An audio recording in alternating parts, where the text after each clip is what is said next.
Good afternoon and welcome everyone to the fourth and final session of our Lunch and Learn series.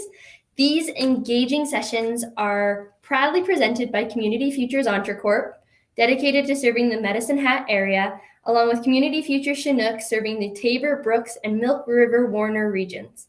My name, for those of you who don't know, is Grace Evans, and I'm the Digital Service Squad team member for Community Futures Chinook and Entrecorp. As the Digital Service Squad team member, I provide small businesses with free support for online marketing, website development, social media, and more. Today, we are joined by our guest presenter, content specialist Jaleese Thompson. Jaleese works for Community Futures Entrecorp, Tourism Medicine Hat, and Apex Southeast Alberta. She is also a digital creator and the creative force behind Rain and Sunshine. Before we start, I just want to go through a couple housekeeping things. So feel free to ask your questions in the Q&A section located to your right and right side of the screen. If you wish to watch the presentation in full screen, the expander is located in the top right corner of the presentation. And lastly, this session is being recorded and will be available to watch post-event. So with all that, thank you again, everyone joining us today. And I am going to pass the mic over to Jaleese. Hello. So I'm going to share my screen here.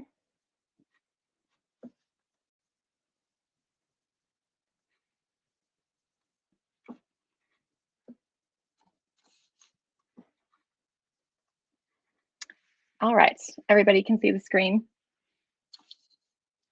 Perfect. So my name is Jaleese Thompson. I, as Grace mentioned, work with Community Futures, Tourism Medicine Hat, and Apex Alberta as the content specialist. And I'm going to share a little bit about meaningful messaging today. So for starters, I am a writer and a storyteller, and I'm grateful to have had characteristics passed down to me from my parents and grandparents, my father's storytelling, my grandmother's excitement for conversation, my grandfather's storytelling, my grandmother's excitement for conversation, my mother's writing and creativity, and my father's energy and curiosity. And I just really wish my grandmother passed down her humor because it was really good. And my family and my life experience has shaped who I am today and led me into this role where I've learned a lot about meaningful messaging, and I plan to share what I've learned along the way with you today. So, a little bit about my professional background. I graduated with my journalism diploma in 2021. I started a passion project called YXH Magazine that was from 2020 to 2021. And then I currently work with Tourism Medicine Hat, Community Futures, and Apex Alberta, as well as my passion project, Rain and Sunshine. Rain is my middle name, so that's where that ties in there. So for starters, we all know social media is about connecting with one another. But what creates that initial connection? Is it a like, a comment, a follow, or a message? It actually comes before any of those physical reactions. What creates the initial connection is how your post, the photo, and the words made someone feel emotionally that chooses their next move. Now, that can be any emotion: sadness, happiness, anger, hurt. But of course, we want people to feel positive because they will then come back for more when you're promoting your business. If I were to ask you how you feel about the people you follow, I know the majority of you will say they make you laugh, they make you feel seen, you can relate to them, they keep you motivated. And if you're thinking to yourself, they make me wish I had their life, I highly suggest you unfollow them and reevaluate your following list because there are better ways to do social media. But I'm going to show you two sets of pictures side by side with captions, and we'll do a quick vote on which one speaks to you. If you are a fan of the one on the left, just type 1 in the chat. And if you're a fan of the one on the left, type 2 on the chat. And then I'll just ask for Grace to hop in and tell me which one got majority vote.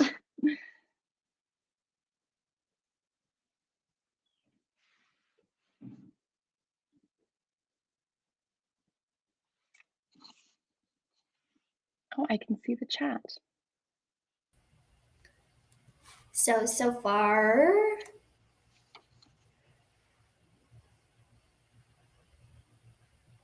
I'm seeing a lot of 2s. Yep. Perfect. So I'm about to share a really blunt, straightforward formula to caption writing. And that is that the visual is to inspire and the caption is to educate. And we're going to go a little bit into definitions. So the definition of inspiration is the process of being mentally stimulated to do or feel something, especially to do something creative. And I really want to focus on that first part, the process of being mentally stimulated to do or feel something. Personally, when I watch travel videos, I want to travel. And when I watch food videos, I want to eat. And when I watch owners talking in their clothing store, I want to shop. But if the places aren't nice and the food isn't appetizing and the store is dim, I'm not going to want to do any of those things. I'll most likely want to do the opposite. So here I've set up a couple examples where on the left-hand side, this was professional photography of food and camping. And so this is an experience that I would like to have versus on the right, these are just a couple photos I pulled from Google that are an example of a not so inspiring image. And these are two businesses that are local to Medicine Hat that I wanted to use as examples.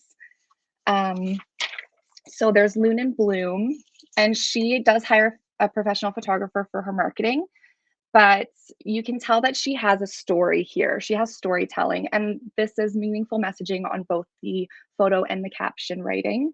With storytelling and photos, you can see here that it's all about motherhood. It's about comfortability. It's about going on picnics with your kid, going on walks with your kids, having a girls' night. They also have some informative posts with the 4 seasons to dress your clothes, and then reasons why shopping local is important.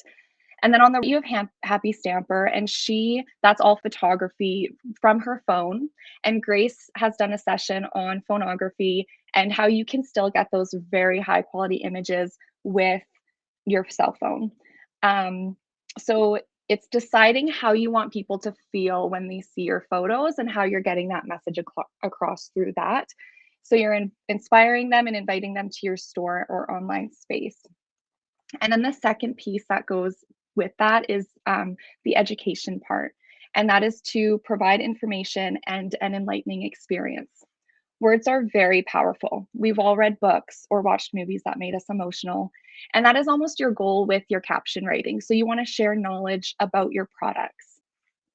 When we're in conversation with someone, if it's not a life experience, we're usually sharing something we've learned or what we heard somebody say that really stuck with us. And those are the captions you want to write. A caption where someone will learn something valuable and that they'll eventually share with someone else or buy in that moment. And a good starting point to this is to think who, what, when, where, why, and how. Who should use it? What should they use it with? When can they use it? Where should they use it? Why should they use it? And how should they use it? And then you'll keep asking yourself why. Inspiration and education truly do act as a loop. If someone is inspired, they'll want to learn more. And if someone learns something, they'll most likely feel inspired, and so on. So, a place to start from here is to think about which of these examples relates best with your product. So, a few things you can do when you're doing caption is teaching people how to use your product, number of ways or different tips and tricks. It's to tell people why it's for them. So that's where you would kind of answer those who, what, when, where, why, and how questions and put those in your captions. Telling people that you use the product. So doing your favorite product or the top products of the week. This gets people very excited when you also show that excitement. And then also just being real and telling the facts, giving people new information. A lot of did you knows falls into that. Be open about who you are and why this is your passion. People love to shop local. They like to shop local because you're the people in their community and the people that they come to know. So you can tell your story, show people why you love what you do, celebrate your customers and followers. You're doing the thing you've dreamed of doing for a long time, and it feels so good to celebrate that and celebrate it with people. Things to remember as you are doing caption writing and posting your meaningful messaging is that it's up to you and your capacity. So always, always quality over quantity. I do recommend posting at least once a week, but if that one post a week is top quality, you're doing an amazing job. It's always better to do that than to post 5 times a week and have that quality suffer over that. Having proper grammar and punctuation in your captions is very important. Not having this can distract the reader and it can make it hard for them to understand the message you're trying to get across. And learn about, use, and love your products. So your excitement for your product can really shine through to your audience and get them very excited. And then just another an image one, just because it is so important. The image is the thing that captures the attention and inspires, and then the caption educates. So the good lighting is your best friend. Either find a window or purchase one of those lights for good lighting for your photos. This one, trends come and go. So stay true to your brand and your usual posting. Consistency is always key. Authenticity is also key. And if you're hopping on different trends, it can kind of get quite confusing. And so if you stay true to your brand, people really do appreciate that. And then finally, again, just thanking your supporters and your followers and your captions. Everybody loves to feel like they're part of something, and building a community goes a long way. And so when it comes to supporting your business, they are a part of your success, and it should be genuine. So if you're ever in your feels and you just want to tell everybody how grateful you are, do that, because people really do love that authenticity. So that is the end of my presentation, and I am more than happy to answer any questions.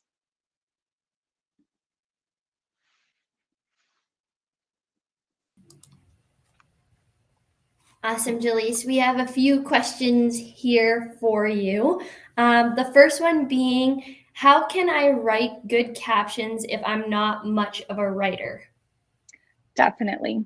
I would think of yourself as an expert of the product because you are selling it, or an expert of the experience because you're selling it. And so rather than thinking of yourself as a writer, I would think of yourself as an educator. You know the most about your product. So your job is to kind of share that information.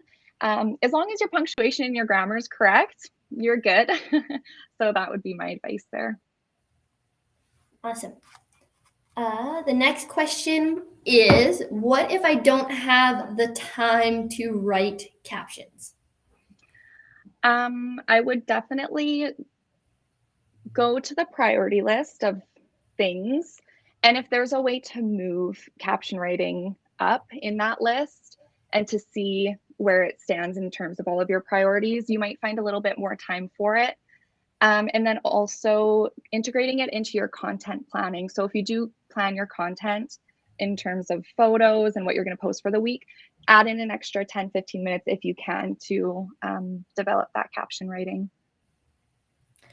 And your last question here is, how can I keep my audience engaged through my marketing? Definitely.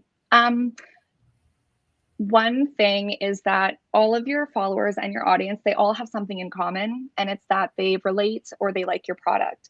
So I would really hone in on that and bring to surface that relatability and build that community. Every time somebody sees your post or reads your caption, they will again relate to it, which causes that emotion of feeling seen.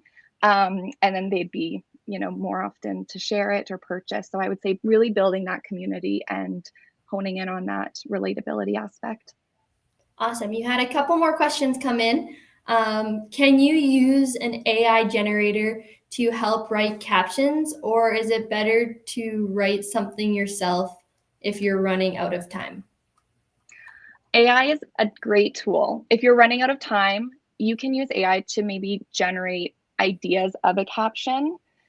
Having your personality in the caption does go a very long way. And I think people do, they will notice that shift. If you're writing your own captions and then you kind of put in an AI caption, I think people will maybe say, I don't know if this isn't the personality we're used to seeing. So I think using it as a tool to generate caption ideas is great, but then actually like rewording it and making it sound more like the brand's voice or more like your voice really puts the cherry on top of the cake.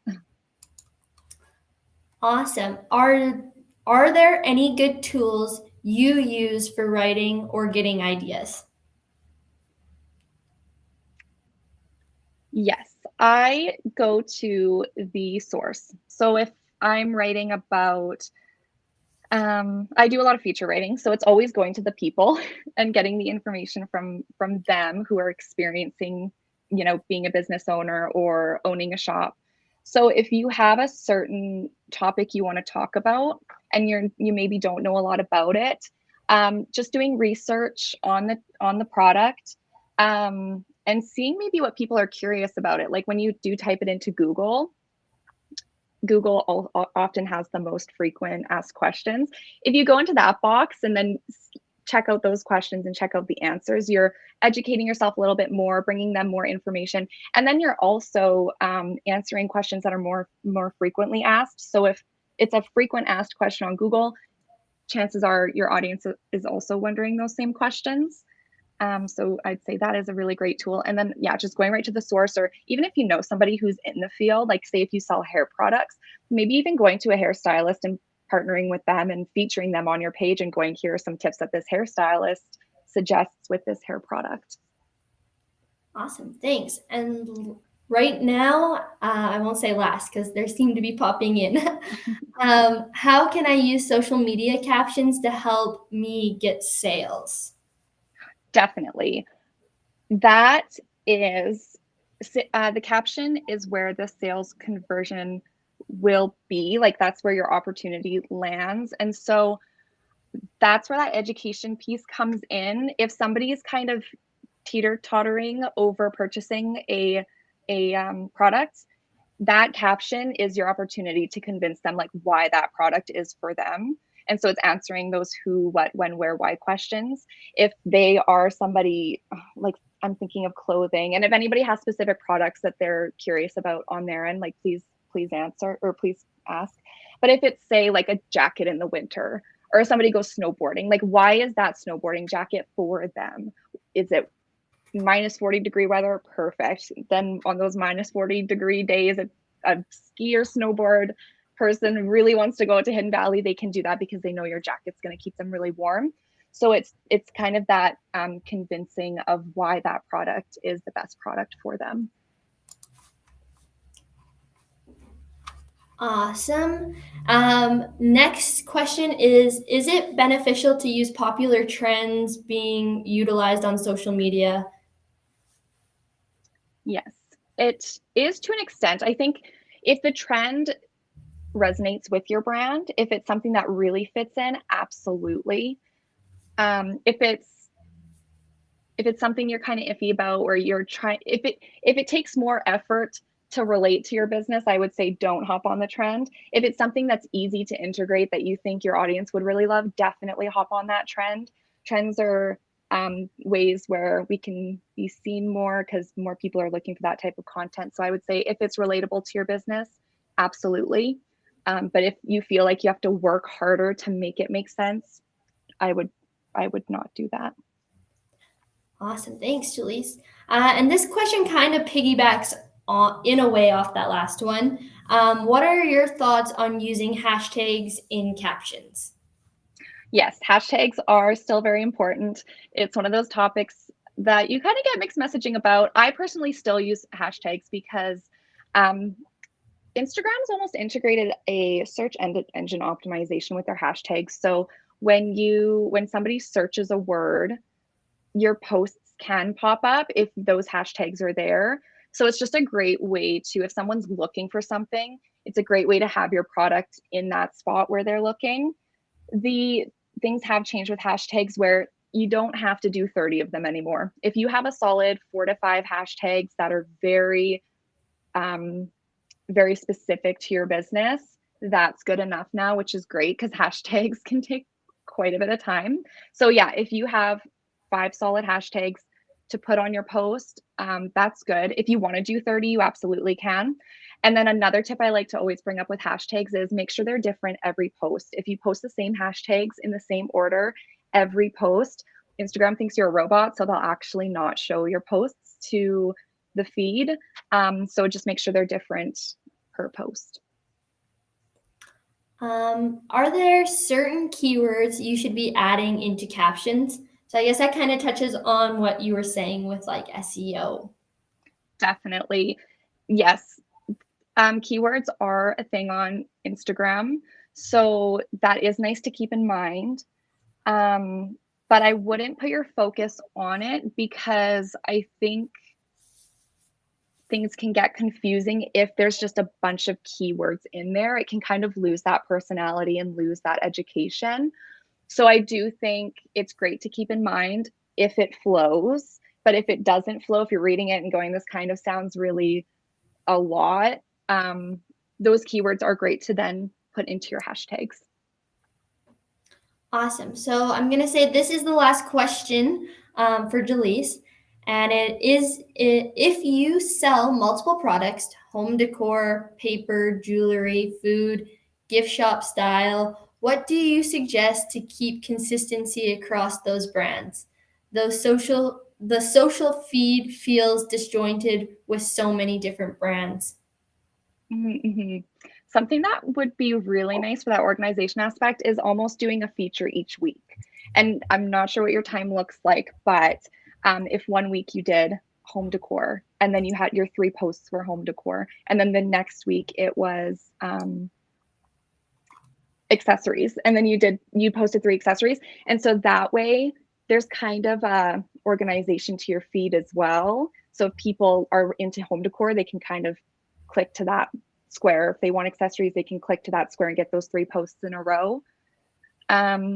And if you don't have capacity to post 3 times a week, Instagram stories is a great utilization of being able to organize. So if on Mondays you did home decor, Wednesdays you did anything else. And just another quick thing about Instagram stories, even if you don't post a lot, Instagram stories are actually a focus, because the more people who click on your stories, the more Instagram shows them your feed and your stories. So I would almost say, like, if you don't have the capacity to post, to do stories every day, because that'll heighten the engagement. But hopefully that helps with the feed organization. Definitely send me an email, because if I didn't answer your question correct, or if I even think of a better way to answer it later, I'd love to share that with you. Awesome. Thank you so much, Jaleese. Now we will be moving back into our networking mode. So if you would like to talk with Jaleese or I or anyone on our DSS team, please feel free to join us at the CF table located in the top left corner. And this is our last session of this Lunch and Learn series, but stay tuned to our social media, as we're always looking to offer quick lunch and learn training all the time, whether it's for digital DSS or even our HR programming, our lending department, all those sorts of things. We're always offering training. So just keep an eye out on our website and social media for those different learning opportunities.